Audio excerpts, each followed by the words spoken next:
received, Tim, in condition, they received 6 miles deep on both sides of the railroad tracks. Wow. Wow. 6 When miles? you read the history of the Transcontinental Railroad, a lot of similar actions to encourage a railroad to go, you know, and to entice the profit and loss associated with that railroad.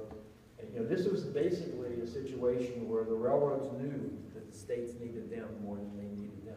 So it became a very tough relationship that some of your later governors fought against. But please, like Tim did, you can hit the pause button and ask him. Okay? So they're the big three. Everybody hears about the big three in railroads. You had Chipley, who was basically in the Panhandle, and he basically connected the west to the east. You had Henry Plant, who ran down the west coast. He was a northern manufacturer. He built the famous Tampa Bay Hotel, and he attracted Vincente Ybor, the famous cigar manufacturer, to come in the Tampa area and in Ybor City. Okay, and then Flagler, we know, Flagler's his role actually bolstered the sugar industry because it allowed the transportation network along the coast. So those are the big three. A couple others that we don't talk about so much is a gentleman named Peter Demings. Peter Demings was he had the Orange Belt Railroad, which I believe that was a picture of. And then Peter Demings was a Russian who in a corn flip got to name a city he won a corn flip, the guy from Detroit. Thank God we didn't name it Detroit. And he got to name the city in Florida after his home city in Russia, St. Petersburg. It's Peter Demings. So Sir Edward James Reed, he was one of the other primary principals in the Diston purchase. He bought some of the other pieces. He bought up a lot of the smaller railroads, assembled those, and that eventually became CSX. And then Hamilton Diston dabbled in that, but he just got consumed by the big boys. And then, last but not least, my wife's great uncle Henry, he was affiliated with the Celestial Railroad that ran from Jupiter to Mars. And I'm not making these up, there's actually stops along there. It was a smaller gauge railroad. He ran the boating from the big railroad to there, then he was in partnership with the Celestial Railroad. They couldn't have a turnaround, so it would go backwards and then it would go forward. It was smaller gauge, and he ran his affiliated with that. Bob, can you do that again? That's my moonwalk. Oh, Tim, I hear that O'Brien's getting knee surgery. I can do that. So, Henry was actually the last barefoot mailman. Okay, for you history buffs. So, what was happening is the railroads were now coming down, and they were being earmarked for designated winter resorts for the rich. So the railroads opened up the Valley of South Florida for agricultural manufacturing and development. You got to remember that Florida land, which was being promoted as agricultural promising, was being sold for a fraction of the land that was being sold in the Deep South. So if you're a farmer in Georgia, the Carolinas, in Alabama, you can come to Florida and buy a hell of a lot more land for your dollar. Okay? Homesteaders came on the rails as the rails developed. Homesteaders came to Florida in the late 1800s, early 1900s. My wife's family started showing up in the late 1870s, 1880s in the West Palm Beach area. Okay? And then, as I said, the railroad barons had created these destinations and these lavish winter resorts, and I read one number, I think around 1892, that 150,000 tourists would come to Florida. So it was doing what it was supposed to do in regards of bringing capital money into that and draining. Okay.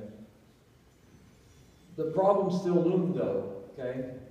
The problem still loomed is that even though this was occurring, TIF was bankrupt. They could not make the bond payments. And when you can't make the bond payments, you can no longer do a land grant until it's paid. So the investment's in the state's timing. All right. So a lot of the stuff that you saw that in a previous slide was post TIF resolution with this thing. So most of you are in government, so when you're in debt, the first thing you want to do is raise taxes, right? Okay. Well, that was plan A. Plan A in Florida was, okay, we owe a lot of money, let's raise taxes. Well, the Bourbon Democrats says no. The Bourbon Democrats were laissez-faire capitalists. They were more redeemers than Reconstruction. And their main man in the country was Grover Cleveland. So for a 20-year period of time, the Bourbon Democrats were basically said that. So they said, no, you're not going to raise taxes to pay off debts that maybe you mismanaged. So the state, being creative, said, okay, well, we can't use taxes. We'll go to Plan B. Okay, Plan B was we'll offer the debtor, the bondholders, 20 cents on the dollar. Okay, we can handle that. We owe $1 million plus. Yeah, we can dig up 200 grand somewhere. So that was Plan B.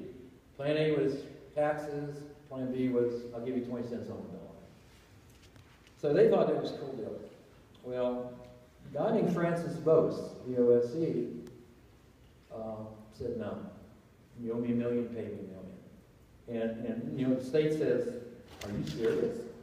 And then they probably tried to offer him some swampland, and he says, no, I'm smarter than I look.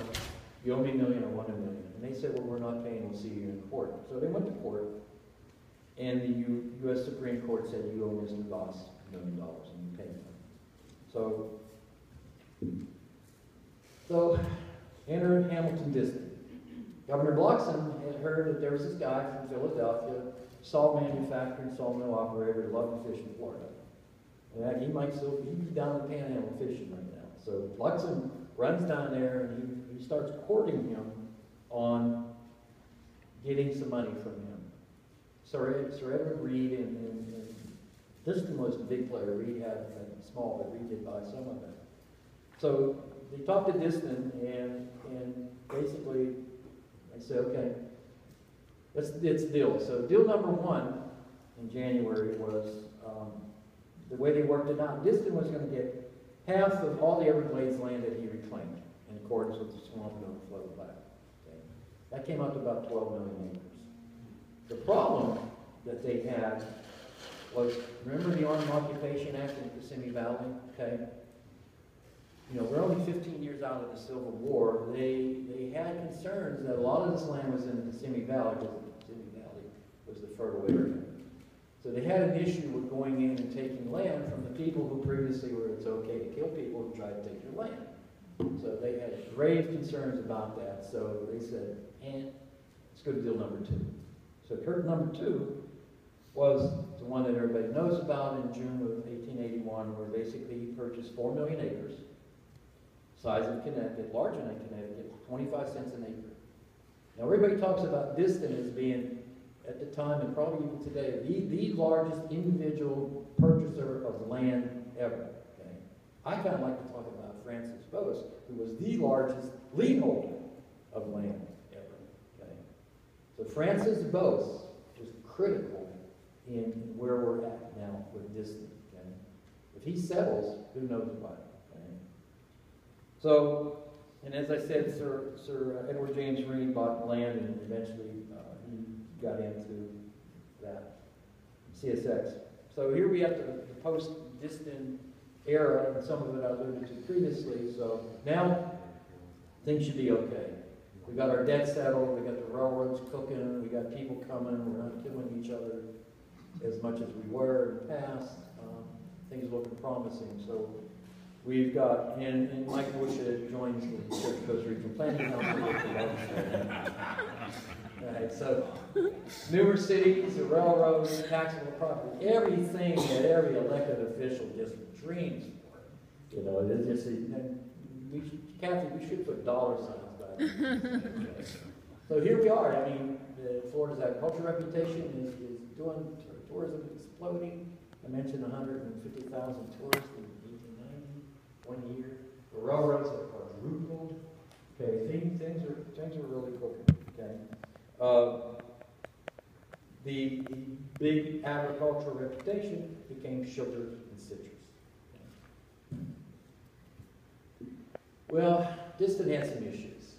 Diston was a major player in developing the sugar industry because of his land, obviously, and because of his leakages to the railroads. He had to get it to market. Okay? But he had problems with effective drainage. Diston was the proverbial low-hanging fruit guy. He'd run around in the areas that were easy for him to reclaim, he'd reclaim. He looked at the St. Lucie and he said, I'll pass on that. He focused on the Kissimmee, Okeechobee, and Waxahachie. Right? But he was totally haphazard. He was so haphazard that in 1899, when he was bankrupt and out of here in debt, Corps had to come in and relook at everything he did, because he just had it a mess. He'd probably have us draining into Georgia. It was a mess. His vision and his ego got in his way. He wanted to create a town on the west coast that would rival Tampa that would be named Diston. Okay? And he gave Peter Jennings 50,000 acres to bring a railroad to that town. And having some Russian stock in me from my mom's side, Peter Jennings said, oh, that's not enough. He needed another 50,000. So Diston said no, and they worked out a deal. And Diston ignorantly thought that Close was good on a railroad. Close being 50 miles, where he found out it wasn't. Okay, so his ego, him wanting to play with the big boys, Chipley, Plant, and Flagler, it cost him. And then, as government's known to do, particularly FEMA, we think we overpaid you. Okay, so we need some of your money back. And then he was in debt. I don't know what his net value was, but this was a guy that laid $1 million on the table in 1877 or 1881 that really was not in that same financial. So he was gone, and the railroads were running the show. That's a statement made in the 1890s, not today. The railroads were running the show. The politics of note.